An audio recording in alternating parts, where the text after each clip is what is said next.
For context, I have been married to my wife for 12 years. We have 2 kids together, ages 9 and 6. From the outside, everyone always says we look like the perfect couple. Stable jobs, nice house, active with the kids, regular family trips. I thought so too. Until 2 months ago. It started with little things. Her coming home later from work, being glued to her phone, laughing at texts she wouldn't share. I brushed it off as stress. Maybe even her just needing space. But deep down, something in me was starting to itch. That gut feeling you don't want to have about the person you love. And then, I found something that shattered the image I thought I had of my marriage. One night, she left her phone on the kitchen counter while putting the kids to bed. Normally, I don't touch her phone. We've always had that no snooping kind of trust. But a notification popped up, and I swear my heart dropped just reading the preview. It was a message from a contact saved under just an initial, J. It said, "Last night was amazing. I can't stop thinking about you." I froze. Every part of me wanted to believe it was a misunderstanding. Maybe a joke? Maybe some inside reference I didn't get? But the pit in my stomach told me otherwise. I unlocked her phone. I already knew the passcode. We've always shared it for emergencies. Scrolling through their messages, the truth unfolded right in front of me. She wasn't just cheating. She had been seeing this guy for months. I wanted to storm upstairs right then, phone in hand, and demand answers. My heart was pounding so hard I could barely breathe. But I didn't. I froze. Instead, I sat there at the kitchen table, scrolling, reading every message, every photo, every plan they made together. It wasn't just physical. They were sharing inside jokes, talking about dreams, even venting about me. The worst part? She told him things I thought she only told me. By the time she came back downstairs, I had already put the phone back exactly where it was. She smiled at me like nothing was wrong and asked if I wanted tea. I just nodded, pretending everything was normal, while inside I felt like I was bleeding out. I didn't confront her that night. I didn't confront her the next day either. Instead, I started watching her closely, trying to figure out what I should do. The days after were surreal. I went to work, took care of the kids, smiled at neighbors, but inside, I was a wreck. Every word she spoke to me felt like a lie. Every time she touched my hand, I wondered if she had touched his the same way. I started noticing details I had ignored before. The new lingerie she bought for herself, the sudden interest in late-night walks, her phone always on silent, face down. It was like the blindfold had been ripped off, and now all I could see were signs pointing to her betrayal.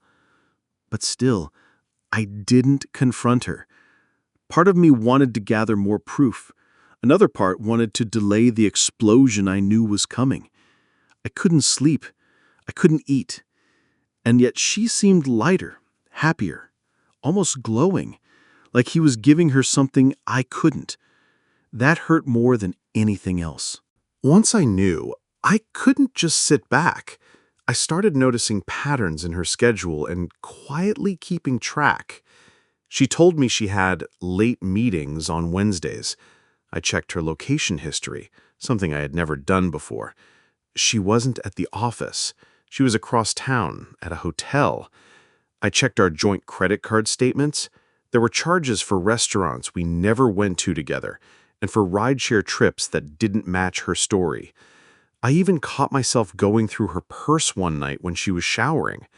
My hands were shaking the whole time. I found a hotel key card shoved in the side pocket. That's when it hit me. This wasn't a fling. This was a full-blown affair. And I was the idiot who hadn't seen it for months.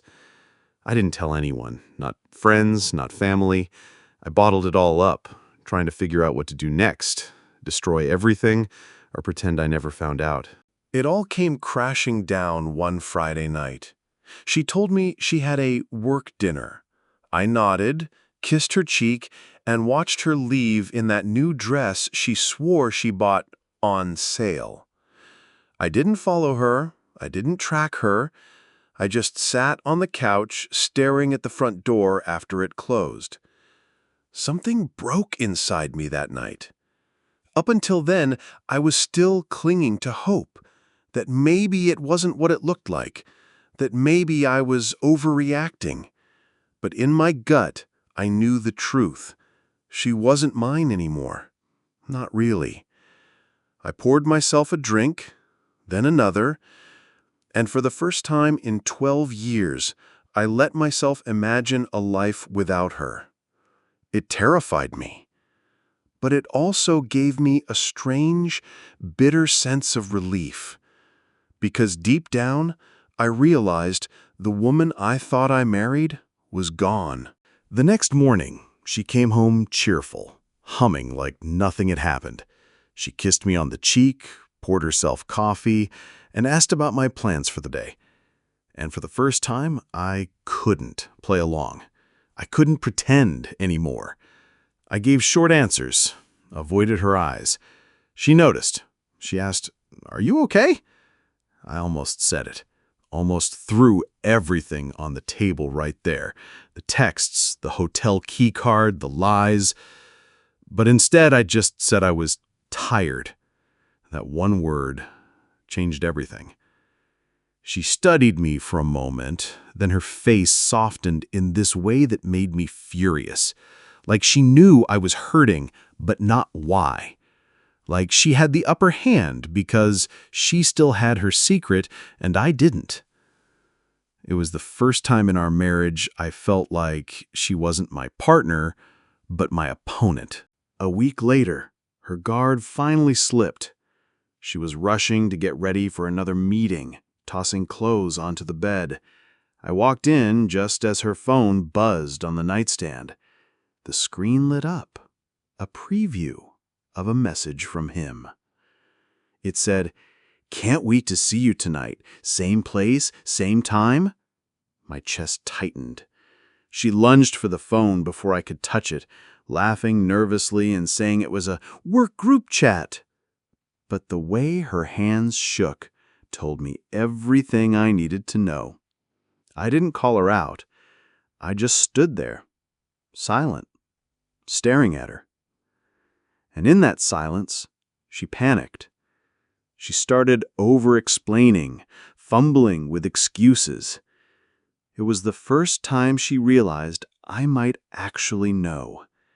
And in that moment, our marriage shifted again. It wasn't just me keeping the secret anymore. Now she knew I was onto her, but neither of us dared to say it out loud. From that night on, everything between us became a game of unspoken moves. She knew I'd seen the message. I knew she was lying. But instead of confronting each other, we danced around it, pretending, acting, smiling for the kids. Conversations turned into half-truths. Her meetings became longer. My late nights at work became an excuse to sit in the car alone, trying to figure out if I even wanted to fight for this marriage anymore. It was torture. Not the screaming matches you'd expect, but the suffocating silence. Every dinner felt like we were both sitting on opposite ends of a cliff, waiting for the other to jump first. And the worst part? Somewhere deep down, I think she enjoyed the power. Because she was the one who got to choose. Keep both lives or end one. It finally cracked one night during dinner. We were sitting with the kids, passing dishes around like everything was normal. She laughed too loudly at something our son said, and it hit me like nails on glass.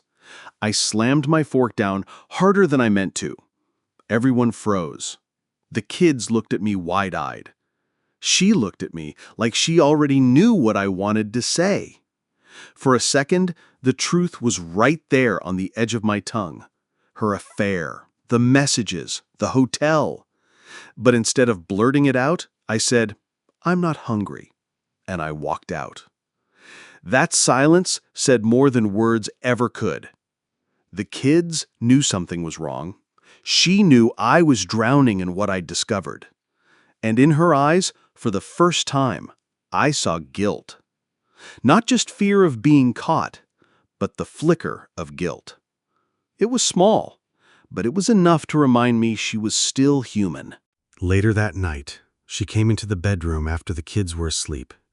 She closed the door softly, almost like she was afraid of me. She sat on the edge of the bed and whispered, "Do you want to talk about it?" That was it. No pretending, no excuses, just a quiet acknowledgement. I didn't yell, I didn't throw accusations. I just asked one question. How long? She froze, tears instantly in her eyes. That silence told me everything before her words did. Finally, she whispered, "A few months." I didn't ask who. I already knew. I didn't ask why, because I was terrified of the answer. All I said was, "You've destroyed me." She started crying, reaching for me, but I pulled away. And in that moment, I realized this was no longer just about her betrayal. It was about whether I had the strength to ever see her the same way again. After that night, we couldn't go back to pretending. The air in the house was heavy, filled with words we weren't saying. Every glance between us felt like a reminder of the truth I couldn't escape. She kept trying, making my favorite meals, sitting closer on the couch, offering to help with little things. But it all felt hollow, like patching a cracked vase with tape. I found myself watching her differently. Not as my wife, but as the person who betrayed me. I saw her phone as a weapon. I saw her smiles as camouflage. And the worst part? I started resenting myself, too, for not confronting her earlier, for letting it get this far, for still loving her despite everything. Nights became the hardest. Lying next to her, I felt like a stranger in my own bed. Sometimes I'd get up and sleep on the couch, staring at the ceiling, wondering if I could ever forgive her, or if forgiveness was even the point anymore. It didn't take long before I started imagining life without her. I'd drive home from work and picture what it would feel like if I didn't have to step into the same house as the woman who broke me. I imagined splitting holidays, telling the kids, moving into a smaller place just for me. Part of me felt relief at the thought, freedom from the lies, freedom from the silent battles. But another part of me panicked. I didn't want to lose the family we built.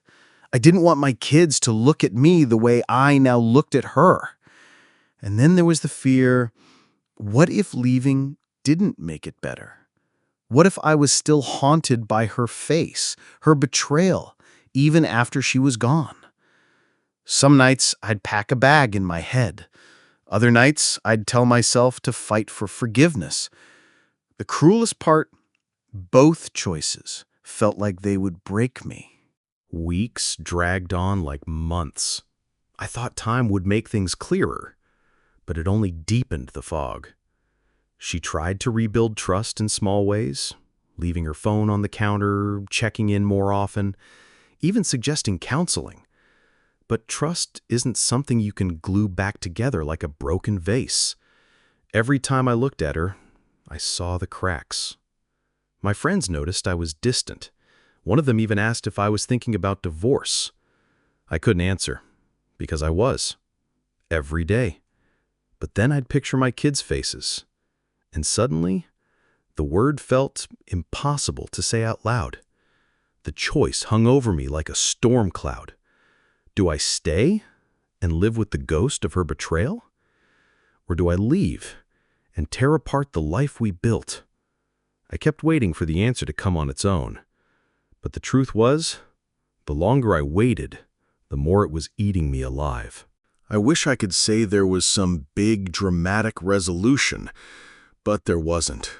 No screaming breakup, no Hollywood-style reconciliation.